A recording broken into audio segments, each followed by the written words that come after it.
from Blog of the West, it's my understanding that there is no evidence that Nietzsche ever read Karl Marx. What do you think Nietzsche would have had to say about Marx if he had read him? Are there other counter historical hypotheticals that interest you if this doesn't? Very interesting question, Blog. There was quite a bit there. I don't know about Nietzsche never having read Karl Marx. I can't comment on that. I think that Nietzsche probably would have regarded Marx as pushing something of a slave morality that Hmm. Nietzsche found detestable. And I can't think of any other counter historical hypotheticals, but that does interest me, by the way. So I'll just throw that out there. What you brought up is very interesting to Blog of the West. Paul, anything to say about what Blog of the West brought up? Yeah, we know that Nietzsche identified socialism together with feminism as Mm-hmm. slave morality. So, but then of course the question is, did he disapprove of all slave morality? And that's something that's open to question, Mm-hmm. because Nietzsche thought that slave morality was necessary for the existence of societies. I mean, it was not his favorite kind of morality, but he simply thought it was foundational for most societies. The the one thinker who had a profound influence on Nietzsche, this might be interesting, is Ralph Waldo Emerson.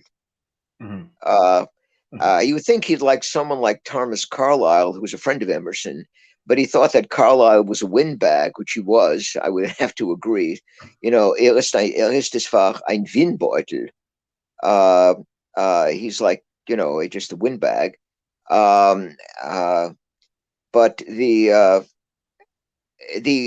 reality is, I don't think Marx would have had much of an effect one way or the other on Nietzsche. I mean, he probably wouldn't even have related very much or found something like Das Kapital even worth reading.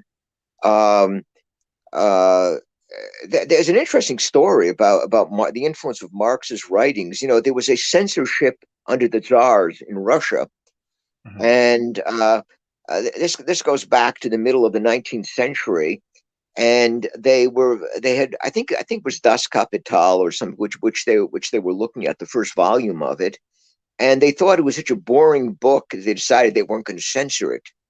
Um, but then they saw Adam Smith's Wealth of Nations, and were really disturbed by this, because they thought that this was sort of went against the Russian tradition. Mm-hmm. It assumed things about the economy that were socially dangerous, but they did not react to Marx the same way. Um, but I did not know that Nietzsche never read Marx. I would have assumed that he read something by Marx, although there's nothing to indicate that Marx had made any kind of strong impression on him. From Blog of the West, my source for Nietzsche never reading Marx was from Daybreak's intro. Just FYI, fabulous show tonight. Well, thank you very much, Blog of the West. I wish that my glass had more tomato juice and tobacco, but it doesn't. But anyway, thank you very much, Blog of the West. Paul, anything to say about what Blog of the West brought up? No, I'm delighted with his comments. And I think that was the last one. Let me just refresh here to